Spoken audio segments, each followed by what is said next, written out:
मैं पूजा पीतलिया गुरुकुल एकेडमी से आपकी हिंदी टीचर आज आपको क्लास 8th का हिंदी का 4th लेसन पढ़ाऊंगी। दीवानों की हस्ती है ना। इसमें क्या बता रखा है, लेखक ने स्वतंत्रता सेनानियों के बारे में बना रखा है ना। स्वतंत्रता जो सेनानी होते हैं उनकी मनोदशा का वर्णन कर रखा है ना। इसलिए पढ़ते हम इस कविता को पहले। हम दीवानों की क्या हस्ती हैं, आज यहाँ कल वहां चले, मस्ती का आलम साथ चला, हम धूल उड़ाते जहां चले।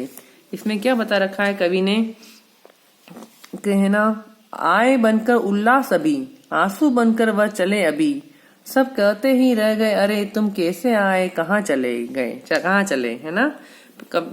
पाठ्य पुस्तक कवि ने क्या बता रखा है, भगवती चरण शर्मा ने इनके है ना वर्मा ने दीवानों की हस्ती, क्या उन्होंने दीवान की हस्ती नामक कविता में ये बता रखा है कि स्वतंत्रता के लिए जो स्वतंत्रता आंदोलन के सेनानी होते हैं उनकी मनोदशा वर्णन करते हुए कहा कि वो कभी एक स्थान पर नहीं टिकते, जहाँ जाते हैं वहीं अपनी उल्लास और उत्साह भर देते हैं।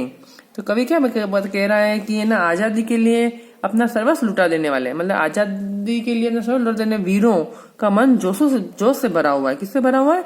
जोश से भरा हुआ है। वो अपने देश की गरिमा सर्वोपरि है ना। उन्होंने आजादी के दीवाने हैं। वो लोगों में उत्साह पैदा करने के उद्देश्य से सारे शहर में घूमते रहते हैं, सारे देश में घूमते रहते हैं। जिस दिशा में कदम बढ़ते हैं उनके जोश उत्साह का वातावरण बन जाता है ना। कवि क्या कहता है, दीवाने लोगों के लिए मतलब हर्ष उल्लास लाते हैं। जब वे जहाँ जाते हैं अपने आंखों में स्नेह आंसू उमड़ पड़ते हैं और उन्होंने लोग कहने लगते हैं अभी अभी तो आए हो, वो कहाँ इतनी जल्दी कहाँ चले गए, तुम कहाँ कुछ दिन और रुकना चाहिए, है ना। अब इसके आगे इसके क्वेश्चन आंसर है। प्रस्तुत कविता में कवि का नाम लिखिए, है ना। प्रस्तुत कविता का क्या नाम है? कविता का दीवानों की हस्ती। इसके कवि कौन है? भगवती चरण शर्मा, है ना। कवि के अनुसार देश की स्वतंत्रता के लिए दीवाने युवक अपनी हस्ती की तुच्छ क्यों मानते हैं? कवि के अनुसार मातृभूमि को स्वतंत्र कराने के लिए दीवाने अपने देशभक्त अपने छोटे से जीवन को कोई हस्ती नहीं मानते, उसे महत्व नहीं देते हैं, है ना। स्वतंत्रता के दीवाने एक स्थान पर क्यों नहीं टिकते हैं? स्वतंत्रता के दीवाने बलिदान वीरों को है ना। क्या है वो दीवाने बने हुए बलिदान वीरों को करते हैं। अभी तो आए थे, अब उन किसी तरह से मोह नहीं है, उन्हें देश को स्वतंत्र कराने की धुन लगी हुई है, वो एक जगह पे नहीं टिकते हैं। आगे की ओर बढ़ने पर उनके बंधु बांधव दीवानों से क्या कहते हैं? आगे ओर बढ़ने पर बंधु बांधव दीवानों से कहते हैं कि अभी तो आए हो, इतनी जल्दी कहाँ चले गए, मतलब अभी तो आए हो और तुम इतने जल्दी कहाँ जा रहे हो। दूसरा पैराग्राफ है, किस ओर चले यह मत पूछो, चलना है बस इसलिए चले, जग में उसका कुछ लिए चले, जग को अपना कुछ दिए चले। दो बात कही दो बात सुनी, कुछ हंसे और फिर कुछ रोए, चक्कर सुख दुख के घूंटों को हम एक भाव के पिए चलें।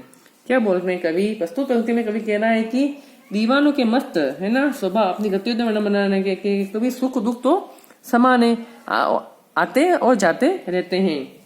इसलिए कवि कहते हैं कि आने जाने का पता ठिकाना मत पूछो। क्या पूछे? किस आने जाने का ठिकाना मत पूछो, क्योंकि इसका कोई निश्चित स्थान नहीं है। अपने स्वतंत्र रूपी लक्ष्य को पहुंचना इसलिए चल दिए। इस संसार में उनकी यादें और अपनी कुछ भावनाएं लेकर आगे की ओर बढ़ते हैं। अपने सुख दुख के घूंटों को मतलब अपने सुख दुख में साथ है और हंसते और रोते हैं। सुख दुख तो क्या है? समान है, इसलिए ये दोनों का जी भर आनंद लेते हैं। ठीक है। अब आगे तीसरा है, इसके क्वेश्चन आंसर है, दीवाने क्यों चलते जा रहे हैं, उनका लक्ष्य क्या है? स्वतंत्र प्राप्ति के लिए लोगों के मन में अंग्रेज शासन के विरुद्ध संघर्ष की भावना जगाने के लिए चलते आ रहे हैं। उनका लक्ष्य अपना बलिदान देकर भी स्वतंत्रता प्राप्त करना है। स्वतंत्रता के दीवाने देशवासियों को क्या दे रहे हैं, उनसे क्या ले रहे हैं? स्वतंत्रता के दीवाने देशवासियों को देश की स्वतंत्रता के लिए बलिदान हो जाने का संदेश दे रहे हैं ना। उनके प्यार और प्रशंसा का आभूषण उपहार दिए जा रहे हैं। दीवानों का लोगों के प्रति व्यवहार कैसा है? दीवानों के प्रति अपनत्व का भाव है। वे लोगों की सुख दुख में शामिल होते हैं, वे सामाजिक हैं। सुख दुख में दीवानों की स्थिति कैसी होती है? दीवानों के क्या सुख और क्या दुख, इन दोनों से मतलब समान व्यवहार रखते हैं। सुख में न ज्यादा प्रसन्न होते हैं, न दुख में ज्यादा दुखी होते हैं। फिर हम भिख मंगों की दुनिया में स्वच्छंद लुटा कर प्यार चले, हम एक निशानी सी उर पर ले असल तवा का पार चले, अब अपना और पराया क्या आबाद रहे, रुकने वाले हम स्वयं बंधे थे और स्वयं हम अपने बंधन तोड़ चले। इसमें क्या बता रहा है?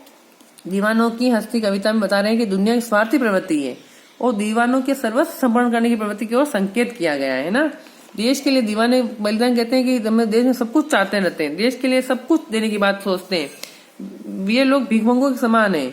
उन्हें उन लोगों को देश को सच्चा प्यार करने की भावना सिखाई है। देश ने निस्वार्थ कर देशवासी का कर्तव्य है।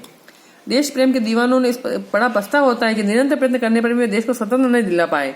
अपनी असफलता के बोझ के हृदय में धारण किए निरंतर अपने कर्तव्यों को निभाते रहते हैं। देशभक्ति की भावना जिसके मन में होती है, ऐसे वीर कभी भी किसी के साथ किसी आधार पर भेदभाव नहीं करते। उनके लिए कोई भी अपना या पराया नहीं होता है ना। सब आप सब प्रसन्न भाव से रहते हैं। अपने जीवन के लक्ष्य और बंधन को सब निश्चित करते हैं।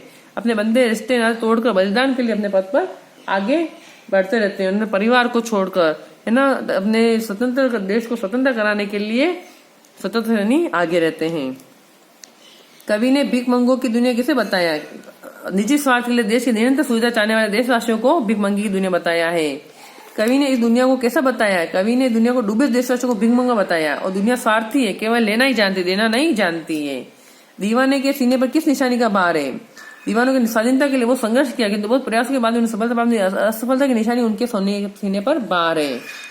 दीवाने की क्या विशेषता? फिर अंदर दीवानों की दो विशेषता बताइए। अपने पराई की भावना से रहित है, लोगों के सुख दुख की कामना करने वाले, खुले हृदय के सभी को समान भाव से प्यार लुटाने वाले। अब यह है पाठ्य के प्रश्नोत्तर है। ठीक है, ये आपको बुक कॉपी में करने, शब्दार्थ लिखने पहले, फिर आपको ये करने, कॉपी में क्वेश्चन आंसर करने। ठीक है, फिर ये जीवन में मस्ती होनी चाहिए, मस्ती हानि को इकट्ठा होने की चर्चा कीजिए। ये वाला नहीं, ये तीनों क्वेश्चन करने, फर्स्ट, सेकंड, थर्ड, ये तीनों क्वेश्चन कॉपी में करने। ठीक है, ओके।